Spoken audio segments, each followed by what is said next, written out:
Never ako nagbigay ng instruction sa kanya na patayin sinong patayin, sinong dapat patayin, gano'n.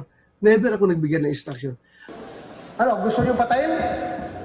Gusto niyo patayin? Patayin niyo. Puntahan niyo. Buhusan niyo ng gasolina.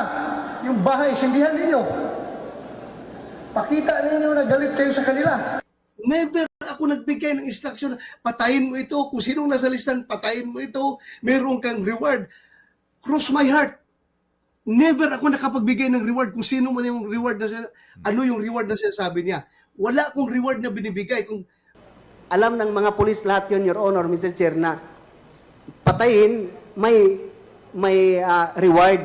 Kung mamatay yung nasa watch list, may reward system yon ang ibigay. Your Honor, Mr. Chair, maski may kasalanan yon o wala, may ginawa na totoong nabaybas o wala, yung informant po ay makakatanggap ng corresponding reward na in-offer ng Presidente. Magkano po daw ang ibibigay? 5 million yung drug lord talaga. Yung malalaking drug lord, 5 million ibibigay niya. Kahit na pulis, kasama doon na makakatanggap sa pera na i-offer niya. Pero sa amin naman, internal, meron kaming ibang reward system. Ramdam na ramdam ang kikil ng mga netizens kay Senador Ronald Bato de la Rosa ngayong dahil sa kanyang latest blooper sa title ng ating national anthem na Lupang Hinirang.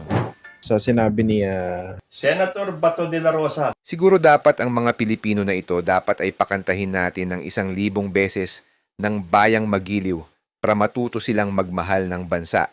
Yun lang. Ano ang pambansang awit ng Pilipinas? Lupang Hinirang. Diba? Chief PNP yan, ha? Chief PNP, Senador, hindi alam kung ano yung national anthem natin. No? Kinakanta ka natin ang Bayang Magilyo ng lawyer mo. Bayang Magilyo ng lawyer mo. Sabi ni nanay, huwag magnakaw. Sabi ni lola, huwag mangupit. Sabi ni tatay, huwag papatay. Sabi ni lolo, kung hindi panda, huwag pilitin. Pero sabi nila, may kandidatong magnanakaw. May kandidato daw na kupitero. May kandidato daw na papatay ng tao. Bakit may kandidato na hindi panda? Tanong lang po, sila po ba ang dapat asahan para sa aming kinabukasan?